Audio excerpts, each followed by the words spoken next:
पहला यूहन्ना उसका दूसरा अध्याय उसकी 20 आयत में लिखा हुआ है, और तुम्हारा तो उस पवित्र से अभिषेक हुआ है, तुम्हारा तो उस पवित्र से अभिषेक हुआ है। फिर सुनो इस वचन को, तुम्हारा तो उस पवित्र से अभिषेक हुआ है। ये बहुत बड़ी बात है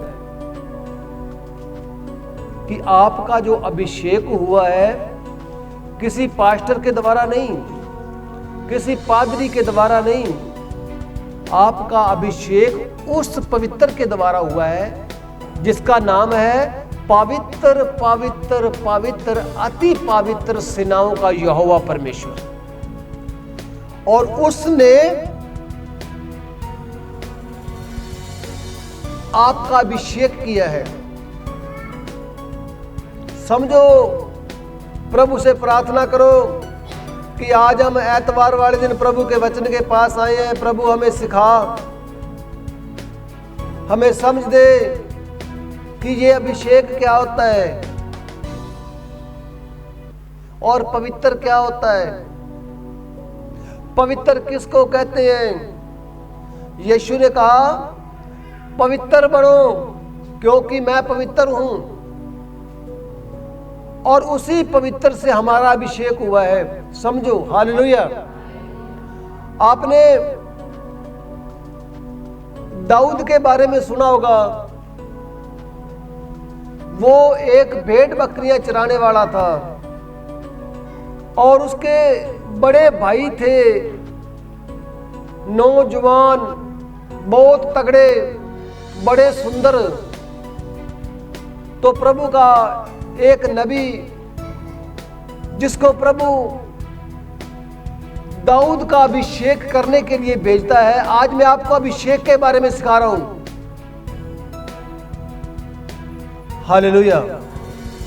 तो जब वो अभिषेक करने जाता है तो उसके बड़े लड़के पहले सारे आते हैं, तो यहोवा परमेश्वर कहता है कि ये नहीं है। तो फिर नबी दाऊद के पिता को कहता है कि तू बता भी तेरे सारे लड़के आ गए हैं या कोई रह गया है? तो वो कहने लगा एक रह गया है जो भेड़ बकरियां चराता है। कहता उसको लेके आ। जब उसको वो लेकर आते हैं तो यहोवा अपने नबी को कहता है कि हाँ, यही मेरा चुना हुआ है, इसका तू अभिषेक कर। कह कौन रहा है? यहोवा कह रहा है अभिषेक तू इसका कर। यहां पर किसी पास्टर की, किसी पादरी की मर्जी नहीं है। हालेलुया। अब आपका अभिषेक, आपको चुनना, आपको बुलाना, आपको खड़ा करना उस पवित्र की ओर से है। हालेलुया। और 2 कुरिन्थियों वचन 1 में लिखा, 1 अध्याय की 21 में लिखा हुआ है, और जो हमें तुम्हारे साथ मसीह में दृढ़ करता है। प्रभु का जो पवित्र अभिषेक है वो तुम्हारे साथ हमें मसीह में तकड़ा करता है। जिसने हमें अभिषेक किया वह परमेश्वर है, और जिसने हम पर मोहर भी लगा दी है, और बयाने में आत्मा को हमारे मनों में दिया है। हालेलुया। बयाने में आत्मा को हमारे मनों में डाला है। बयाने में किसी चीज का सौदा हो जाता है ना, सौदे में बयाना दिया जाता है, हम उसको साई भी कहते हैं। बयाने में किसको दिया है? आत्मा को। और आत्मा को कहां दिया है? हमारे मनों में दिया है। और अभिषेक हमारा जिसने किया है वो परमेश्वर है। हालेलुया। तो प्रभु के लोगों,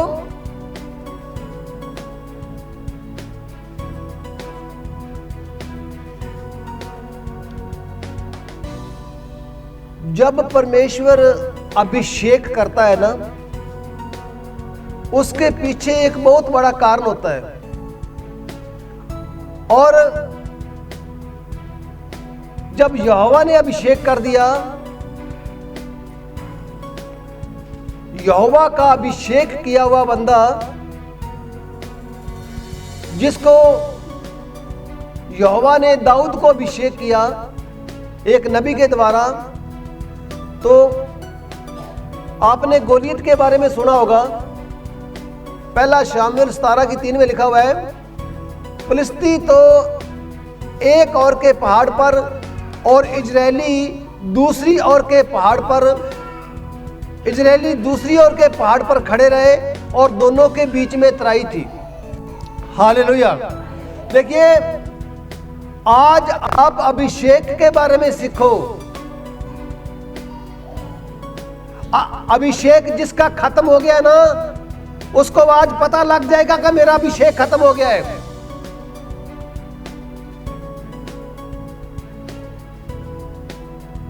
अभिषेक छोड़ के चला गया है ना, आप वचन से सीख जाओगे।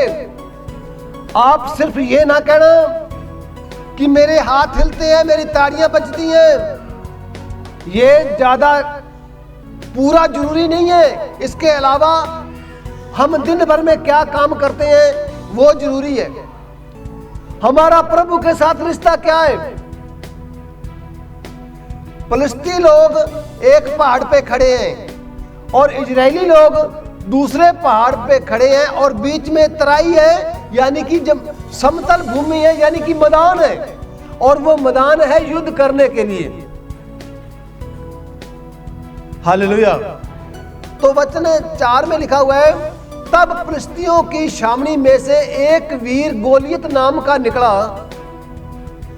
जो गत नगर का रहने वाला था। उसका नाम क्या था? गोलियत। और कौन था वो? वीर था, जवान था, बड़ा तकड़ा योद्धा था और गत नाम के शहर में रहने वाला था। तो उसकी डील की लंबाई 6 हाथ, यानी कि लगभग 9 फुट लंबा था। वो कितना था? वो 9 फुट लंबा था। उसके सिर पर पित्तल का टोप था। बड़े गौर से सुनते हो वचन को। उसके सिर पर पित्तल का टोप था और वह एक पतरे की झिलम पहने हुए था। पतरा चादर, हम कपड़े पहनते हैं। हम कपड़ा लेते हैं, उसका हम पैंट शर्ट सिलवाते हैं। इसने लोहे की चादर की, इसने झिलम बना रखी थी। एक बार फिर सुनो, 9 फुट वो लंबा था और सारे सिर पर उसका पित्तल का टोप था। याद रखना, सारे सिर पर पित्तल का टोप, सिर्फ मत्था नंगा है, बाकी सारा टोप है। और लिखा हुआ है वचन में, और एक पतरा, वो पतरे की झिलम बना रखी थी उसने, और उस झिलम का वजन था 1.25 क्विंटल, 125 किलो। 9 फुट लंबा, सिर पर पित्तल का टोप सुरक्षा के लिए, और 125 किलो वो जो पतरा था ना लोहे का, जिसकी उसने सारे शरीर पे झिलम बना रखी थी। आपको समझ आ रहा है? और वो पित्तल का था, वो सारा पित्तल का था। और उसकी टांगों पर पित्तल के कवच थे। आपको समझ आ रहा है? टांगों पर पित्तल के कवच थे और उसके कंधों के बिचाड़े एक बर्छी थी। और बर्छी का जो फाड़ा होता है ना, उसका वजन 15 किलो था। 15 किलो बर्छी सारी 15 किलो थी। बर्छी के लचाया गोया और एक बड़ी झाड़ के ऊपर एक पत्ता उसके आगे नहीं करता।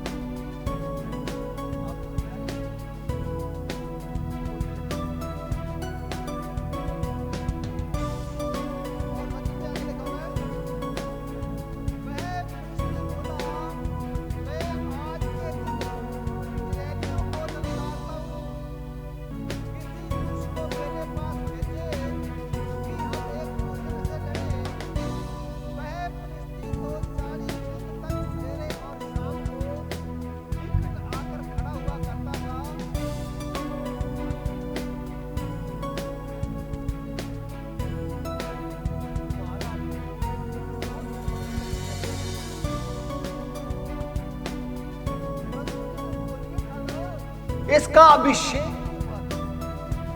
और इसके पास क्या था? आपने इसके भाड़े के लोहे का पता लगा लिया। 1.25 क्विंटल पित्तल की इसने अपने शरीर में, जैसे हम कपड़े ओढ़ते हैं, वचन में लिखा हुआ है झिलम, उसने झिलम पहन रखी थी। और एक बंदा उसके आगे ना ढाल लिए हुए चलता था, और उसकी बर्शी का भार आपने 15 किलो सुना है वचन में से।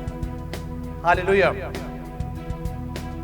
प्रभु के लोगों, एक बार फिर मैं वचन कह रहा हूं, तुम्हारा तो उस पवित्र से अभिषेक हुआ है,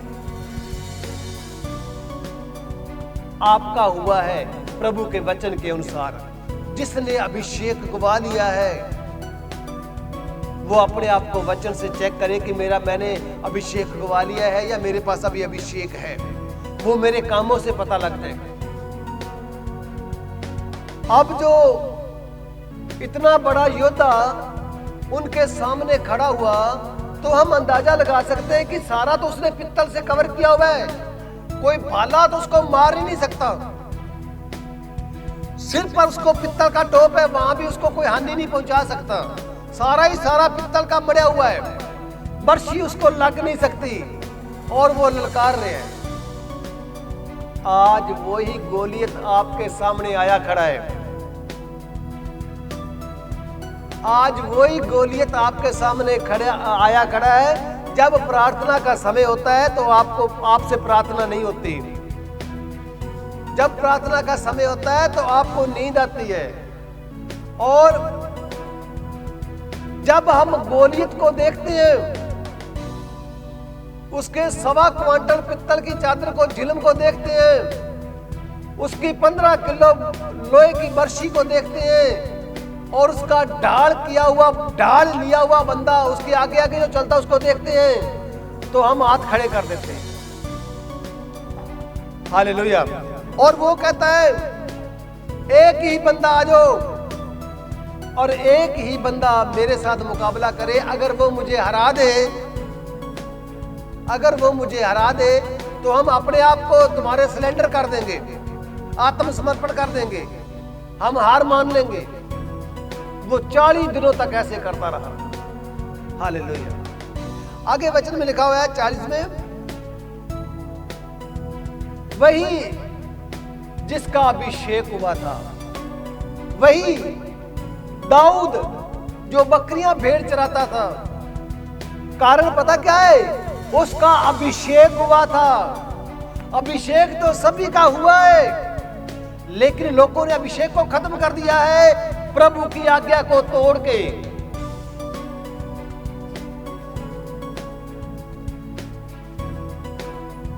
प्रभु ने आदम और हवा को कहा था कि तुम इस पेड़ का फल नहीं खाना। एक आज्ञा थी, एक हुक्म था, लेकिन उन्होंने तोड़ दिया, और उसकी फल हम है। हालेलुया। प्रभु कहता है मैं तेरे दान से, तेरे गीतों से मैं खुश नहीं होता हूं। सबसे ज्यादा मैं तब खुश होता हूं जब तुम मेरी आज्ञा को मानते हो। आज का जो गोलियत है ना, जो आज हमारे सामने जो गोलियत आ रहा है ना, वो 1.25 क्विंटल पित्तल वाला, झिलम वाला नहीं है, ना वो बर्छी वाला है, 400 रुपए दिहाड़ी वाला है। एक तरफ 400 रुपए दिहाड़ी और दूसरी तरफ प्रभु का वचन। आज हम गोलियत के सामने हारे खड़े हैं। अभिषेक हुआ था, तुम्हारा तो उस पवित्र से अभिषेक हुआ था, लेकिन आज क्या हुआ? आज गोलियत ललकार रहे हैं। हम उस पवित्र जिसके द्वारा हमारा अभिषेक हुआ है, उसके साथ हमारा नाता नहीं है। हमें आज वो गोलियत दिखाई देता है। गोलियत क्या है? गोलियत है लोन लेना, ब्याज पे लोन लेना, और ब्याज पे पैसा देना, ये गोलियत हमारे सामने आ गया है। कारण क्या है? हमारा अभिषेक गवाया गया है, हमारा अभिषेक जा चुका है। यरीहो की दीवार के चारों ओर प्रभु ने हुक्म दिया कि इतने चक्कर लगाओ, तो लास्ट वाले दिन तुमने इतने जकारे लाने हैं।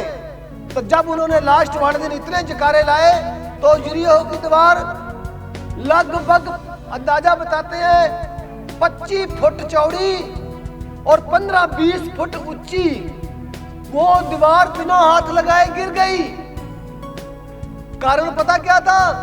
उन्होंने परमेश्वर की आज्ञा को मानो, परमेश्वर के वचनों पे विश्वास किया। हवा ने विश्वास नहीं किया,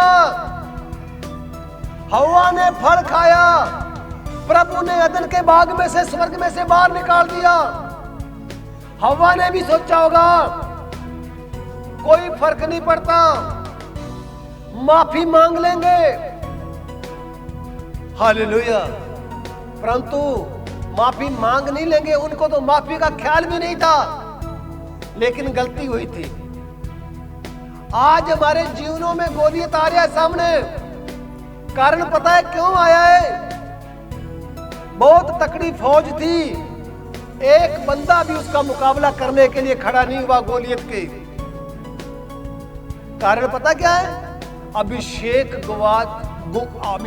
चला गया था। सैमसन के बारे में आपने सुना है, उसके पास इतना बड़ा अभिषेक था कि वो शेर को पकड़ के शेर को मार देता था ये। और जब उसने प्रभु की आज्ञा तोड़ी तो उसकी दोनों आंखें निकाल दी गई, चक्की पीसन वास्ते लगा दिया गया, तमाशा करने वास्ते उसको चुना गया। जब उसने प्रभु को तुच्छ जाना, हालेलुया, 40 दिन तक एक फौज परली साइड में और दूसरी फौज इस साइड में, वो एक ही बंदा आके ललकार रहा, कहता कोई हिम्मत है तो एक ही आ जाओ।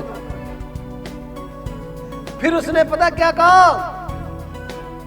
लानत है तुम्हारे परमेश्वर पर, तुम्हारा परमेश्वर भी किसी काम का नहीं, तुम्हारा यहोवा भी बेकार है। और ये जिसका अभिषेक हुआ था ना, ये अपने भाइयों की रोटी देने के लिए गया था। युद्ध चल रहा था, तो जब उसने पुकारा ना, याद रखना आज लोगों ने अभिषेक खत्म कर दिया है अपना। ये क्लियर बात है, मेरे कहने से नहीं, बाइबल आपके हाथ में है। अपने कामों को देखो, अपने घरों को देखो, अपने व्यवहार को देखो, अभिषेक खत्म हो गया है। ये बंदे भी यहोवा यहोवा करते थे। जो फिलिस्तीयों के सामने इजरायली खड़े थे ना, ये भी यहोवा यहोवा करते थे, लेकिन इनके अंदर इतना हौसला नहीं था कि ये गोलियत का मुकाबला कर ले। क्योंकि ये गोलियत को कैसे देखते थे? 1.25 क्विंटल पित्तल, इतना बड़ा वर्षा, सिर पर पित्तल का टोप और पैरों में भी पित्तल लगा हुआ है, इसको कौन मार सकता है? हालेलुया। आज हम काम उल्टे करते हैं और कर्जा हमारे ऊपर चढ़ जाता है, और जब कर्जा चढ़ जाता है तो फिर हम ग्रुपों वाला लोन लेके ना परमेश्वर की बाइबल को पैरों के नीचे लताड़ते हैं। तो गोलियत आएगा कि नहीं आएगा? गोलियत आएगा जब हम गोलियत को बुलाएंगे। तो जब हम पाप को बुलाएंगे तो पाप आएगा। इससे पहले तेरे सामने वक्त है, तू यहोवा से पूछ उसकी आज्ञा क्या है, यहोवा आपसे क्या चाहता है। तेरे अंदर अणख होनी चाहिए। हालेलुया। आगे वचन में लिखा हुआ है, जब दाऊद ने ये बात सुनी कि उसने उसके यहोवा परमेश्वर को भी अपशब्द बोले हैं, उसने कहा मैं लड़ूंगा तेरे साथ, मैं तुझे मारूंगा, तेरी लाश को आकाश के पक्षी खाएंगे आज,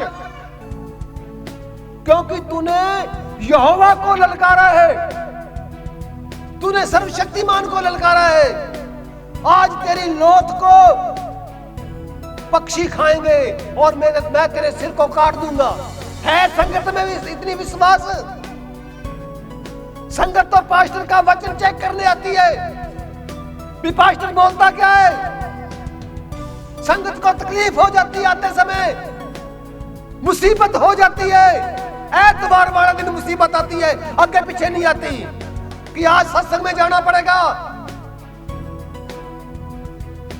इसीलिए हमारे जीवन में गोलियत आ रहे हैं। रोज डॉक्टर घर में टीका लगाने आता है, वो पवित्र आत्मा है, वो कोई अभिषेक है। वो जो टीका गोलियां ब्लड प्रेशर बढ़ रहे वो गोलियत है। वो दुनिया में भी है और यीशु मसीह के मानने वालों में भी है। Hallelujah, hallelujah. पर याद रखना, तुम्हारा तो उस पवित्र से अभिषेक। उसने कहा 6 दिन काम करो, 7वें दिन भी करो, ऐसा नहीं प्रभु ने कहा। हवा को कहा कि तूने फल को छूना नहीं है, पर उसको फल बड़ा सुंदर लग गया। एतवार दिहाड़ी करनी है, नोट बड़े सोने सोने लगेंगे, पर तेरे को स्वर्ग में से भी निकाल दिया जाएगा। अगर वो तेरा अभिषेक पवित्र से कर सकता है ना, वो तेरे ऊपर कर्जा नहीं चढ़ने देगा। अगर तेरे ऊपर कर्जा चढ़ गए, तूने पाप करे है और पाप तूने जानबूझ के करे है और रोज पापों की माफी नहीं है। तूने प्रभु के दास के वचनों की ओर कभी ख्याल ही नहीं दिया। Hallelujah, hallelujah. तो गोलियत कभी नहीं हटेगा। गोलियत आएगा तेरे पुत्र पर, गोलियत आएगा तेरी बहू पर, गोलियत आएगा तेरे शरीर पर, गोलियत आएगा तेरे कारोबार पर भी, क्योंकि तूने उस अभिषेक को गवा दिया है। राजा शाऊल के ऊपर पवित्र आत्मा था। जब उसने यहोवा की आज्ञा तोड़ी, बाइबल कहती है पवित्र आत्मा उसको छोड़ के चला गया और दुष्ट आत्मा उसमें आके घबराने लगा। आज जिनके ऊपर कर्जा है ना और हाय हाय करते फिरते हैं, उनके ऊपर पवित्र आत्मा कभी भी नहीं है। उनके ऊपर दुष्ट आत्मा आ चुका है राजा शाऊल की तरह। सुनिए गौर से, राजा शाऊल का अभिषेक हुआ था। अभिषेक चला गया जब उसने परमेश्वर के खिलाफ गुनाह किया। पवित्र आत्मा छोड़ के चला गया। बाइबल कहती है दुष्ट आत्मा उसके ऊपर दोबारा सवार हो गया और दुष्ट आत्मा पता क्या करने लगा, उसको घबराने लगा। आज जो घबरा रहे हैं ना, उनको पवित्र आत्मा नहीं घबरा रहा। आज जिसके ऊपर कर्जा है ना, पवित्र आत्मा ने कर्जा नहीं दिया, दुष्ट आत्मा ने कर्जा दिया। याद रखना, अगर उस पवित्र से तुम्हारा अभिषेक हुआ है तो तुम ब्याज पे पैसा लोगे? जवाब दो मुझे। अगर उस पवित्र से तुम्हारा अभिषेक हो चुका है तो आपको लोन लेने की लोड़ पड़ेगी? नहीं पड़ेगी। अगर लिया है ना, ये तुम्हें शैतान ने दुआया है। कोई भूल में न रह जाए। मेरे हाथ हलते हैं, अन्य भाषा आती है, छोड़ दो इन बातों को, छोड़ दो। कोई ये ना बनाए फिरे कि मैं बड़ा पटक नीचे जोर से गिरता हूं और मैं पवित्र हूं। नहीं, वचन है तेरे अंदर के नहीं है।